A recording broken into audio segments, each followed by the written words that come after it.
Good morning. Unique शिक्षण संस्थान की ऑनलाइन क्लासेज में आपका स्वागत है। हम 11th क्लास की राजनीति विज्ञान के अंतर्गत हमारा जो अध्याय है वो चौथा अध्याय चल रहा था, जिसके अंतर्गत हमारी जो कार्यपालिका के बारे में हम जो सरकार के 3 अंग हैं, 3 अंगों के अंतर्गत से जो हमारा अध्याय चौथा है वो कार्यपालिका हमारा चल रहा था, जिसके अंदर हमने राष्ट्रपति के बारे में प्रारंभिक तौर पे पढ़ा। फिर उसके बाद में राष्ट्रपति के पश्चात हमने भारत का जो उपराष्ट्रपति है उसके बारे में हमने चर्चा की।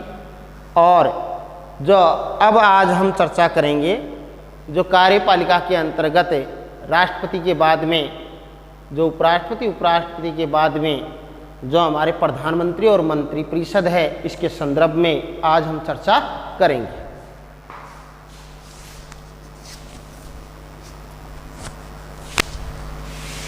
तो हमारा अध्याय है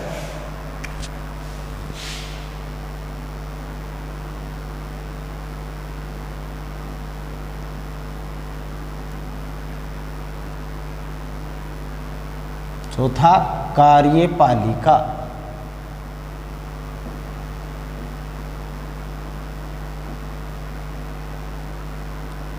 इसके अंदर आज का हमारा टॉपिक है प्रधानमंत्री और मंत्रिपरिषद।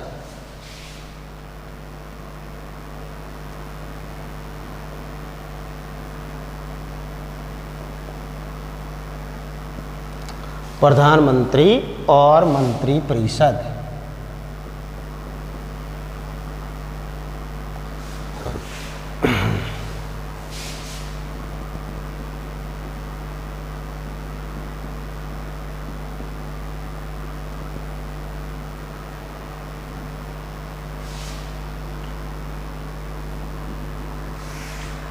कि कार्यपालिका में जो प्रधानमंत्री है और जो मंत्रिपरिषद है, किस प्रकार से कार्यपालिका के अंतर्गत जो देश की प्रशासनिक व्यवस्था में कैसे भूमिका निभाते हैं, इसके बारे में अपन चर्चा करेंगे। देखिए, भारत की सरकार को अपने को समझना है या यहाँ की राजनीति को समझना है भारत की, तो इसके लिए हम जब तक प्रधानमंत्री के पद के बारे में हम चर्चा नहीं करेंगे, जब तक इसके बारे में हम उल्लेख नहीं करेंगे, तब तक इसके बारे में हमारे में समझ विकसित नहीं होंगी। हम भारत की राजनीति के बारे में भी नहीं जान पाएंगे और भारत की सरकार के बारे में भी नहीं जान पाएंगे।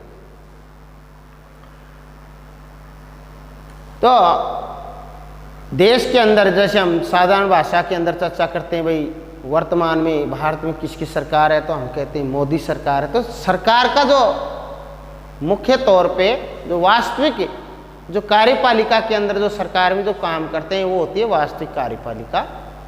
और इस वास्तविक कार्यपालिका के अंतर्गत मुख्य जो पद होता है वो होता है प्रधानमंत्री का। प्रधानमंत्री कार्य करता है संपूर्ण देश के अंदर, प्रधानमंत्री अपनी साथ में और मंत्रिपरिषद का भी निर्माण करता है प्रधानमंत्री। और उनको वास्तविक आलिजामा है, जो वास्तविक जो रूप प्रदान करता है, चाहे प्रधानमंत्री है चाहे उसकी मंत्रिपरिषद है, उसको वास्तविकता कौन प्रदान करता है? राष्ट्रपति। परंतु वास्तविक तौर पे कार्यपालिका का जो वास्तविक कार्यपालिका मानी गई है वो प्रधानमंत्री और उसकी मंत्रिपरिषद को माना गया है, जबकि जो संवैधानिक कार्यपालिका राष्ट्रपति के अंदर, क्योंकि इस देश के अंदर जितने भी काम होंगे वो सारे के सारे राष्ट्रपति के नाम से होंगे, परंतु उन कार्यों को करेगा कौन? कार्यपालिका। उस कार्यपालिका में भी कौन? प्रधानमंत्री और उसकी मंत्रिपरिषद। तो इसलिए यहाँ पे कि जो राजनीतिक स्थिति को समझना है और चाहे भारत सरकार के बारे में हमारे को कोई चर्चा करनी है, तो उसके अंदर जो सर्वोच्च जो पद है या सर्वोच्च जिसकी भूमिका है वो है प्रधानमंत्री की। प्रधानमंत्री अपनी मंत्रियों का जो विभागों का बंटवारा है, उनका विभागों को प्रदान करना है, उनका चयन करना है, ये सारी बातें कौन तय करता है? प्रधानमंत्री। प्रधानमंत्री और उसकी मंत्रिपरिषद किसकी सलाह के लिए होते हैं? राष्ट्रपति की सलाह के लिए। तो देखिए, राष्ट्रपति केवल मंत्रिपरिषद की सलाह पर ही अपनी शक्तियों का प्रयोग करता है। जो मैंने अभी चर्चा की थी कि जो संवैधानिक जो कार्यपालिका प्रधान होता है राष्ट्रपति, पूरे देश के अंदर जिसके नाम से सारे संपूर्ण कार्यों का संपादन होगा वो कौन है? राष्ट्रपति। परंतु राष्ट्रपति काम नहीं करके क्या करेगा, वो केवल संवैधानिक कानूनी प्रधान है, जबकि वास्तव में उन कार्यों का कर्ता कौन है, प्रधानमंत्री और उसकी मंत्री परिषद। इनकी सलाह से राष्ट्रपति के द्वारा या राष्ट्रपति के नाम से संपूर्ण कार्य देश के अंदर किए जाएंगे। हमारे संविधान के अनुच्छेद 74 के अंदर इस बात का उल्लेख किया गया है कि राष्ट्रपति केवल मंत्री परिषद की सलाह पर ही अपनी शक्तियों का प्रयोग करता है। राष्ट्रपति को जो भी काम करने होंगे वो किसकी सलाह पर, प्रधानमंत्री और उसकी मंत्री परिषद की सलाह पे ही संपूर्ण देश के अंदर कार्य होंगे। तो राष्ट्रपति केवल मंत्री परिषद की सलाह पर ही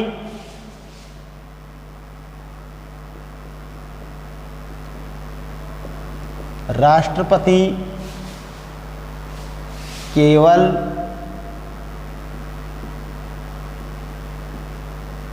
मंत्री परिषद की सलाह पर ही, मंत्री परिषद की सलाह पर ही अपनी शक्तियों का प्रयोग करता है, अपनी शक्तियों का प्रयोग करता है। कौन करता है भाई, राष्ट्रपति।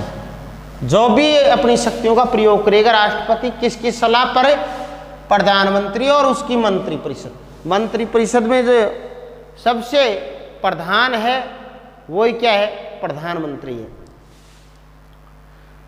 प्रधानमंत्री इस मंत्री परिषद का क्या होता है, प्रधान होता है। प्रधानमंत्री इस मंत्री परिषद का प्रधान है। अतः मंत्री परिषद के प्रधान के रूप में, क्योंकि मंत्री परिषद का प्रधान कौन होता है, प्रधानमंत्री, तो इस मंत्री परिषद के प्रधान के रूप में प्रधानमंत्री अपने देश की सरकार का सबसे महत्वपूर्ण पदाधिकारी हो जाता है। इसी कारण से जो मंत्री परिषद का प्रधान होने के कारण ही क्या है, प्रधानमंत्री हमारे देश की सरकार का सबसे महत्वपूर्ण पदाधिकारी बन जाता है। इसी कारण से, क्योंकि वो सब मंत्रियों में क्या है, प्रधान है, या सब मंत्रियों क्या है, मुखिया है। इस मुखिया होने के कारण या प्रधान होने के कारण ही तो वो उसका जो पद है वो महत्वपूर्ण बन जाता है, किसका, प्रधानमंत्री का। तो प्रधानमंत्री जो क्या है, मंत्री परिषद का प्रधान कौन है, मंत्री परिषद का प्रधान किसको माना गया है भाई, प्रधानमंत्री।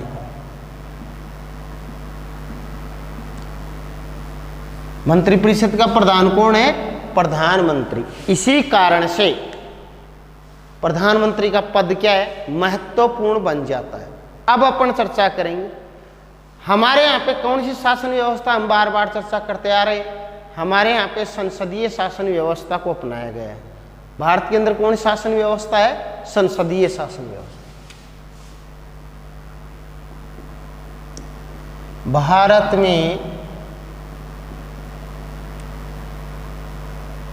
भारत में संसदीय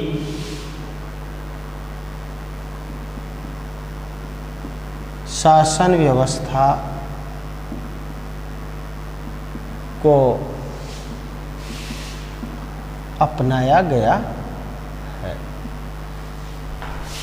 और संसदीय जो शासन व्यवस्था है उसकी प्रमुख जो विशेषता है, जहाँ पर जिस देश में संसदीय शासन व्यवस्था पाई जाती है उसके लिए ये जरूरी हो जाता है, क्योंकि भारत के अंदर भी संसदीय शासन, और उसके लिए ये जरूरी हो जाता है कि प्रधानमंत्री को लोकसभा में बहुमत प्राप्त होना चाहिए। जिन देशों के अंदर संसदीय शासन व्यवस्था है उन देशों के अंतर्गत यह व्यवस्था प्रचलित है कि जो लोकसभा है, जो जनता का सदन है, किसी भी देश के अंदर जहाँ पर संसदीय, जैसे ब्रिटेन की ले लेते हैं तो ब्रिटेन में वहाँ पे कॉमन सभा है, जनता का सदन। हमारे यहाँ लोकसभा है, जनता का जो सदन। उस सदन के अंदर जिस राजनीतिक दल को बहुमत प्राप्त होता है, उस बहुमत प्राप्त वाले दल के नेता को, जो जिसको बहुमत प्राप्त है उस दल के नेता को क्या बनाया जाता है, राष्ट्रपति के द्वारा उसको प्रधानमंत्री के तौर पे नियुक्त किया जाता है। क्या किया जाता है, नियुक्त किया जाता है किसके द्वारा? राष्ट्रपति के द्वारा। कौन सी व्यवस्था में? संसदीय। और ये व्यवस्था में भारत में भी यही व्यवस्था अपनाई गई। इस कारण से भारत के अंदर भी क्या है कि लोकसभा है हमारा, जो जनता का सदन है संसद के अंदर, उस लोकसभा में जिस राजनीतिक दल को बहुमत प्राप्त है, उस बहुमत प्राप्त राजनीतिक दल के नेता को राष्ट्रपति किसके तौर पे नियुक्त करता है? प्रधानमंत्री के तौर पे नियुक्त करता है। तो यह किसकी विशेषता है? संसदीय शासन व्यवस्था की विशेषता है जो भारत के अंदर अपनाई गई है। तो संसदीय शासन में जरूरी है कि प्रधानमंत्री को लोकसभा में बहुमत हो, लोकसभा में बहुमत प्राप्त होना चाहिए, और बहुमत का यह समर्थन भी। और जो बहुमत प्राप्त होता है ना, तो बहुमत जो प्राप्त होता है किसमें? लोकसभा के अंदर। हमारे संसद से तात्पर्य यह है कि जिसमें राष्ट्रपति और दोनों सदन, उनको हम कहते हैं संसद या व्यवस्थापिका सदन हो। परंपरा के तौर पे हम व्यवस्थापिका के नाम से भी जानते हैं उसको, और हम उसको संसद भी कहते हैं। कि राष्ट्रपति, लोकसभा, राज्यसभा, इन तीनों को जोड़ देंगे तो क्या बन जाएगी? संसद। तो जहां संसद के अंदर, और वो भी लोकसभा में जिस राजनीतिक दल को बहुमत प्राप्त होता है, उस दल के नेता को प्रधानमंत्री के तौर पे राष्ट्रपति नियुक्त करता है। और ये जो बहुमत प्राप्त होता है जिस राजनीतिक दल के नेता को, जो प्रधानमंत्री बनता है, तो ये जो बात है बहुमत प्राप्त होने की, ये बात क्या करती है? उस प्रधानमंत्री को शक्तिशाली बनाती है। क्योंकि वो कहां से? क्योंकि वो जो सांसद हैं जिसको बहुमत प्राप्त है लोकसभा में, वो सांसद, उन सांसदों का निर्वाचन किसने किया है? जनता ने। किसके द्वारा? अपने प्रत्यक्ष वोट के, जिनको हम क्या कहते हैं? सांसद। जो वर्तमान के अंदर भारत के अंदर 545 सदस्य संख्या है, जिनमें से 543 निर्वाचित होकर के आते हैं। 2 जो सदस्य हैं वो कहाँ से?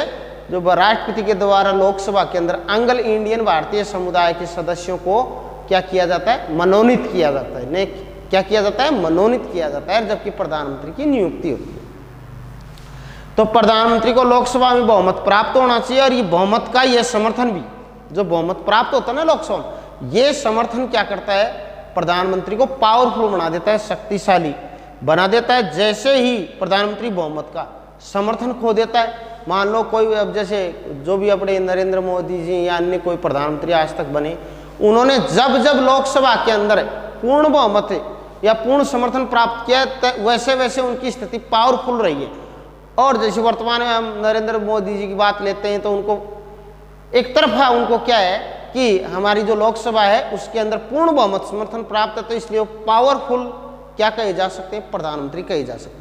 और यदि यहीं पे यदि लोकसभा में प्रधानमंत्री मोदी जी को यदि पूर्ण बहुमत नहीं प्राप्त होता, पूर्ण बहुमत से मतलब है कि बहुमत, पूर्ण बहुमत का तात्पर्य है कि उस जो सदन है, उस सदन की जो कुल सदस्य संख्या है, जहाँ पे जितनी सीटों का निर्वाचन हो रहा है, जैसे यहाँ पे 543 सीटों के ऊपर निर्वाचन हुआ था सांसदों का, और ऐसी स्थिति के अंदर जिस दल का बहुमत उसी का माना जाएगा जिसने 50% प्लस 1 सीट प्राप्त की है बहुमत सिद्ध करने की।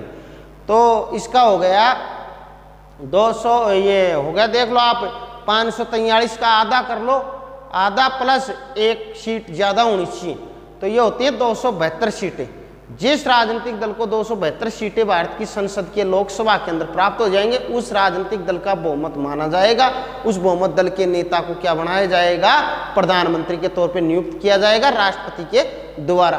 क्योंकि उसका पूर्ण समर्थन प्राप्त होने के कारण, पूर्ण बहुमत होने के कारण क्या है कि वो पावरफुल प्रधानमंत्री। कई बार क्या होता है कि लोकसभा के अंदर किसी भी दल को, किसी भी राजनीतिक दल को पूरा बहुमत प्राप्त नहीं होता। ऐसी स्थिति में क्या होता है? पूरा बहुमत प्राप्त न होने की स्थिति में प्रधानमंत्री, जो राजनीतिक दल हैं वो क्या करते हैं? गठबंधन की सरकारों का निर्माण करते हैं। 2 दल या 3 दिन या 5 दल 10 दल मिल करके क्या करते हैं? अपना गठबंधन बनाते हैं। जैसे हमारे वर्तमान में 2 गठबंधन है भारत के अंदर, यूपीए और एनडीए। संयुक्त प्रगतिशील मोर्चा एक राष्ट्रीय जनतांत्रिक जो पार्टी, जो मोर्चा है वो आ गया, तो एनडीए हो गया, ये हो गया बीजेपी की तरफ से, और यूपीए जो संयुक्त प्रगतिशील जो मोर्चा है, जो भी गठबंधन ही है, वो हो गया कांग्रेस का। उसके अंदर कांग्रेस मुख्य दल है और इसके अलावा उसके मित्र दल मिलकर के जो गठबंधन कहलाता है कांग्रेस का, वो यूपीए कहलाता है। इसी प्रकार से भी जो हमारे बीच भारतीय जनता पार्टी वर्तमान में जिसकी देश के अंदर सरकार है, वो यदि मिल करके उसके वो स्वयं बड़ा दल है प्लस उसके सहयोगी जो दल है या मित्र दल है वो बनकर अपना जो गठबंधन बनाते हैं वो एनडीए कहलाता है। तो जैसे कई बार क्या होता है कि एक राजनीतिक दल को बहुमत नहीं मिलता है, तो ऐसी स्थिति में क्या होता है कि कुछ दल क्या करते हैं, वो मिलकर के सरकार बना लेते हैं, गठबंधन कर लेते हैं और वो अपना बहुमत सिद्ध करते हैं। कहाँ पर? लोकसभा के अंदर। और ऐसी स्थिति में जो प्रधानमंत्री का जो पद होता है ना, वो इतना पावरफुल नहीं होता है जिसको अकेले दल को पूर्ण बहुमत प्राप्त होता है। उसकी बजाय वो प्रधानमंत्री कमजोर सिद्ध होता है। यह हमारे यहाँ पर देखने के लिए मिला है। और ये स्थिति 1989 के बाद से बनी है। 1989 से पहले कैसी स्थिति थी? केवल एक ही दल का वर्चस्व था हमारी संसद के अंदर या हमारी लोकसभा के अंदर। जिस दल का जो वर्चस्व प्राप्त था वो था केवल और केवल कांग्रेस। और 1989 के बाद में एक गठबंधनीय सरकारें, 2 दल या 5 दल 25 दल जो भी मिलकर के जो अलग अलग गठबंधनों की सरकारों का निर्माण हुआ और उन्होंने लोकसभा के अंदर बहुमत सिद्ध करके प्रधानमंत्री बनाए। और वो प्रधानमंत्री इतने सिद्ध नहीं हुए, इतने शक्तिशाली सिद्ध नहीं हुए। वर्तमान के अंदर जैसे 2 कार्यकाल से हम देख रहे हैं कि जैसे बीजेपी को लोकसभा के अंदर पूर्ण बहुमत समर्थन प्राप्त हो रहा है, ऐसी स्थिति में प्रधानमंत्री का पद भी पावरफुल बनता जा रहा है। तो यहाँ पे बात इतनी सी है कि यदि जैसा उसको लोकसभा में जितना अधिक बहुमत या समर्थन प्राप्त होगा उतना ही वो शक्तिशाली प्रधानमंत्री हमारे को देखने के लिए मिलेगा। तो ये जो बहुमत है वो क्या करता है? प्रधानमंत्री की शक्तियों में विकास करता है या वृद्धि करता है। तो बहुमत का समर्थन भी प्रधानमंत्री को बहुत शक्तिशाली बना देता है। जैसे ही प्रधानमंत्री क्या करता है, मान लो लोकसभा के अंदर बहुमत उसने खो दिया है, बहुमत खोते क्या है, वो अपना पद भी खो देता है। और प्रधानमंत्री अपना पद नहीं खोता है, प्रधानमंत्री के साथ साथ में प्रधानमंत्री के जो द्वारा बनाया गया जो मंत्रिपरिषद है वो भी उसी के साथ में पद खो देते हैं अपने। वो भी मंत्रिपरिषद जो मंत्री होते हैं वो भी अपने पद से पदमुक्त हो जाते हैं या उनको पद मुक्त मान लिया जाता है। तो जैसे प्रधानमंत्री बहुमत का समर्थन खो देता है वह भी अपना पद खो देता है स्वतंत्रता के बाद में कई सालों तक। तो इसके अंदर ये बात है, प्रधानमंत्री को लोकसभा में बहुमत प्राप्त हो, बहुमत का प्रधानमंत्री को लोकसभा में बहुमत प्राप्त हो और यह बहुमत ही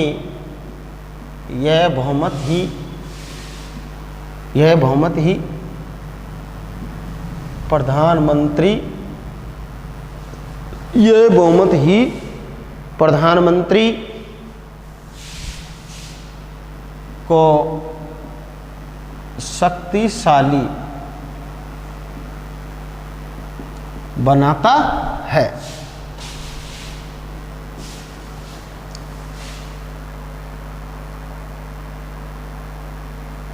जैसे ही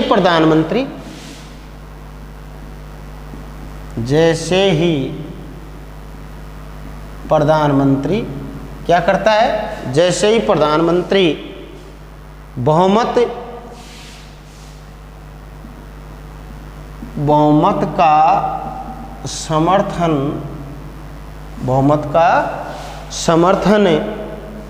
खो देता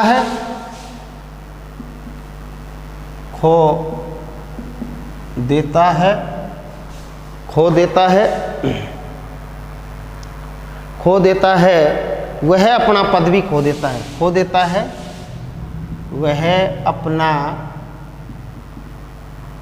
पद भी खो देता है। यह है प्रधानमंत्री के बारे में। तो देखिए, देश की आज़ादी के बाद में कई वर्षों तक, मैंने अभी बताया था 1989 तक एक दल का लोकसभा के अंदर बहुमत था और उसी के प्रधानमंत्री बनते आ रहे थे। वो आपको भी मालूम है कौन सा दल था, कांग्रेस दल था, वो राजनीतिक दल। तो कांग्रेस पार्टी का लोकसभा में बहुमत बना रहा जिससे कांग्रेस का प्रधानमंत्री बनता आ रहा था। लेकिन 1989 से अनेक ऐसे अवसर आए पहली बार 1989 में ये स्थिति गठबंधनीय सरकारों की स्थिति प्रारंभ होती है 1989 में। तो 1989 में यानी 1989 से अनेक ऐसे अवसर आए जब लोकसभा में किसी भी दल को बहुमत नहीं मिला। कब से? 1989 से अनेक ऐसे अवसर आए। कब से? 1989 से पहले कांग्रेस की सरकार बनती जा रही थी। 1989 से अनेक ऐसे अवसर आए जब लोकसभा में किसी भी दल को जब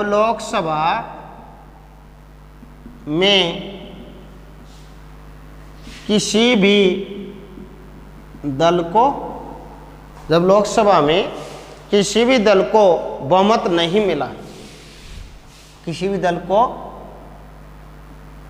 बहुमत नहीं मिला,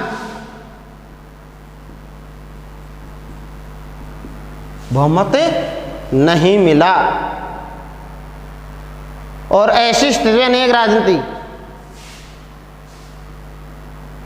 तथा ऐसी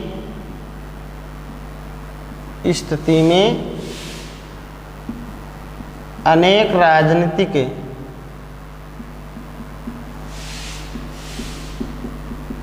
दलों को तालमेल कर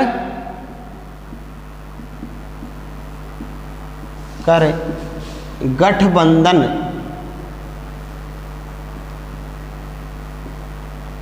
बनाना पड़ा। तो देखिए इसमें बात ये ध्यान देने योग्य है कि गठबंधनीय सरकारें कब प्रारंभ हुई थी देश के अंदर? 1989। अब बात गठबंधन की आती है तो वर्तमान में जो गठबंधन है, गठबंधन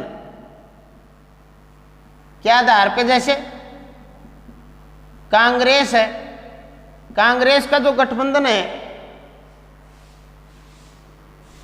कांग्रेस का जो गठबंधन क्या कहलाती है? यूपीए। और जो बीजेपी का जो गठबंधन है, भारतीय जनता पार्टी का, वो है एनडीए। इसके अंदर ये मुख्य दल है वर्तमान के अंदर। ये इस प्रकार के गठबंधनीय जो दल का निर्माण कब से प्रारंभ हुआ था? गठबंधनीय सरकारों का 1989 से। इससे पहले एक ही दल का वर्चस्व था और वो था कांग्रेस। उसके बाद में प्रारंभ हुआ है कि जो कांग्रेस का जो गठबंधन बना, कांग्रेस प्लस इसके सहयोगी या मित्र दल मिलाकर के उन्होंने जो गठबंधन किया वो क्या कहलाता है वर्तमान में? यूपीए। और बीजेपी और उसके जो दोस्त या जो मित्र जो दल हैं उन्होंने मिलाकर के जो गठबंधन बनाया उसका नाम है एनडीए। तो ये 1989 के बाद में भारत में ऐसी स्थिति देखने के लिए मिलती है। ये इन्होंने गठबंधन किस लिए किया कि कई दल मिलकर के क्या करते हैं, लोकसभा में अपना बहुमत प्राप्त करने के लिए। और जिसका बहुमत प्राप्त होता है उसी का नेता क्या बनता है? प्रधानमंत्री बनता है। तो जिससे देखो अनेक राजनीतिक दलों को तालमेल करके गठबंधन बनाना पड़ा जिसे लोकसभा में बहुमत प्राप्त हो। ऐसी स्थिति में जो नेता सहयोगी दलों को अधिक स्वीकार होता था वही प्रधान। जो सहयोगी जो दल है, इसके जो सहयोगी दल है या इसके जो सहयोगी दल मिलकर के जो गठबंधन बनाते थे, जिस गठबंधन को लोकसभा के अंदर बहुमत प्राप्त हो जाता उसी का नेता क्या बनता था? प्रधानमंत्री। प्रधानमंत्री बनने के लिए या सरकार के अंदर आने के लिए गठबंधनीय सरकारों का दौर कब से चालू हुआ था? 1989 से। औपचारिक रूप से जिस नेता को लोग, हम साधारण रूप से कह सकते हैं, नाम औपचारिक नाम मात्र रूप से हम ये भी चर्चा कर सकते हैं, ये भी कह सकते हैं कि जिस नेता को लोकसभा में, किसको? जिस नेता को लोकसभा में बहुमत या समर्थन प्राप्त हो, बहुमत का समर्थन प्राप्त होता है, राष्ट्रपति उसे ही प्रधानमंत्री नियुक्त करता है। तो राष्ट्रपति की जो प्रधानमंत्री की नियुक्ति,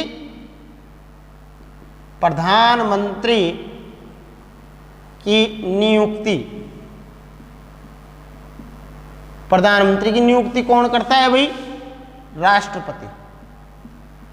प्रधानमंत्री की नियुक्ति कौन करता है? राष्ट्रपति के द्वारा की जाती है। राष्ट्रपति किसको प्रधानमंत्री बनाता है? जिसका क्या है?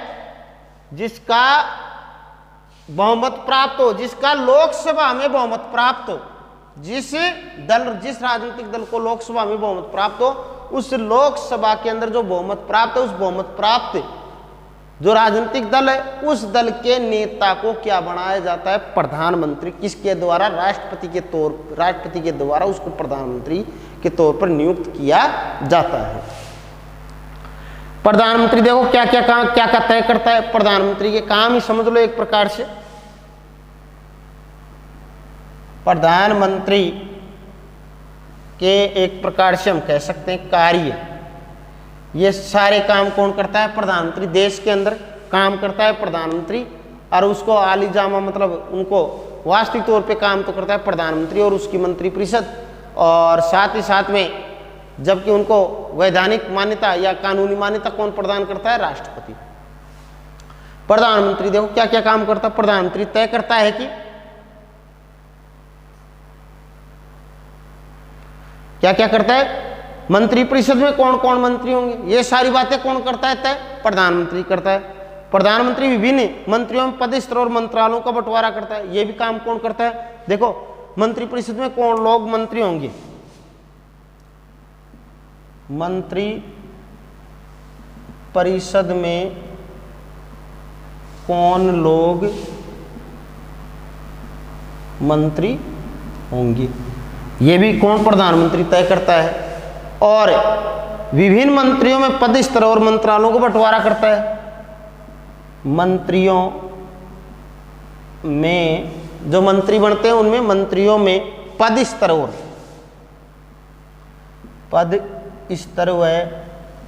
मंत्रालयों का बंटवारा करता है। बंटवारा कौन करता है भाई? कौन करता है बंटवारा? बंटवारा करता है प्रधानमंत्री। मंत्री कौन से मंत्री को कौन सा पद दिया जाना है, ये कौन तय करता है? प्रधानमंत्री तय करता है। मंत्रियों को उनकी वरिष्ठता और राजनीतिक महत्व के अनुसार उनको कौन सा मंत्री बनाया जाता है? मंत्रिपरिषद में 3 प्रकार के लगभग मंत्री होते हैं। राज्य मंत्री जैसे कैबिनेट मंत्री, स्वतंत्र प्रभार, राज्य मंत्री, उप मंत्री, इन तीनों मंत्रियों को मिलाकर के मंत्रिपरिषद बनती है। तो इसके अंदर कौन से जो लोकसभा के अंदर जो संसद के अंदर जो भी है वो उस दल के अंदर प्रधानमंत्री ये तय करेगा कि उनकी राजनीतिक महत्व को देखते हुए, उनकी राजनीतिक प्रतिष्ठा को देखते हुए, उनकी योग्यता को देखते हुए तय करेगा कि किस व्यक्ति को कैसा मंत्री बनाया जाना है। ये तय कौन करता है? प्रधानमंत्री। उनकी राजनीतिक महत्व को देखते हुए तो उसको राज्य मंत्री बनाएगा, कैबिनेट मंत्री बनाएगा, उप मंत्री बनाएगा, ये सारा तय कौन करता है? प्रधानमंत्री करता है। इस प्रकार राज्यों के अंदर भी यही स्थिति है। हमारे जो राज्य हैं देश के अंदर, उन राज्यों के अंदर भी यही स्थिति है। जैसे वहाँ पे प्रधानमंत्री क्या, यहाँ पे मुख्यमंत्री की बन जाएगी। मुख्यमंत्री भी क्या करता है? अपने सहयोगी दलों के साथ मिलकर के अपनी जो सरकार बना सकता है, या जिस दल को राजनीतिक जिस दल को विधानसभा के अंदर बहुमत प्राप्त है उस दल का नेता क्या बनता है? मुख्यमंत्री। उसको कौन बनाता है? नियुक्ति को राज्यपाल करता है। और इसी प्रकार से मुख्यमंत्री भी क्या करता है? राज्यों के अंदर मंत्रियों के विभिन्न स्तर हैं, जैसे राज्य मंत्री है, उप मंत्री है, जो भी कैबिनेट मंत्री, इनका तय कौन करता है? मुख्यमंत्री राज्य के अंदर। और प्रधानमंत्री और सभी मंत्रियों के लिए संसद का सदस्य होना अनिवार्य। एक शर्त जरूर है, चाहे प्रधानमंत्री और चाहे उसके मंत्री हैं, उनके लिए एक शर्त का होना जरूरी है कि वो शर्त क्या है उनके लिए? कि वो संसद के सदस्य होने चाहिए। मान लो प्रधानमंत्री या कोई मंत्री है, वो संसद का सदस्य है तो ही वो उस पद पे बना रह सकता है, अन्यथा इसके अंदर ये व्यवस्था की गई है कि संसद का सदस्य हुए बिना वो 6 महीने से ज़्यादा उस पद पे काम नहीं कर पाएगा। 6 महीने के भीतर उसको संसद के किसी भी सदन का सदस्यता लेनी अनिवार्य होगी, सदस्य बनना पड़ेगा उसको, चाहे वो लोकसभा का सदस्य बने और चाहे वो राज्यसभा का सदस्य बने, तभी वो मंत्री पद पे और प्रधानमंत्री पद पे अपने जो प्रधानमंत्री पद पे काम कर पाता है, बन पाता है, प्रधानमंत्री पद पे बना रहेगा या मंत्री पद पे बना रहेगा, अन्यथा उसको 6 महीने बाद में उस पद को छोड़ना पड़ेगा।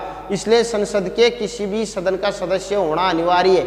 कितने समय के भीतर? याद रखना, 6 महीने के भीतर 6 महीने के भीतर उसको संसद का सदस्य होना अनिवार्य है। संसद से मतलब चाहे राज्यसभा का सदस्य बने और चाहे वो लोकसभा का सदस्य बने, दोनों में से किसी भी सदन का सदस्य होना होगा, तभी वो प्रधानमंत्री या कोई मंत्री बन पाएगा, अन्यथा उसको अपना पद छोड़ना पड़ेगा। तो इस प्रकार से अब हम कल चर्चा करेंगे मंत्रिपरिषद का आकार क्या है, मंत्रिपरिषद क्या है, प्रधानमंत्री कैसे मंत्रिपरिषद के अंदर अपनी भूमिका निभाता है, इनके बारे में हम कल चर्चा करेंगे। धन्यवाद।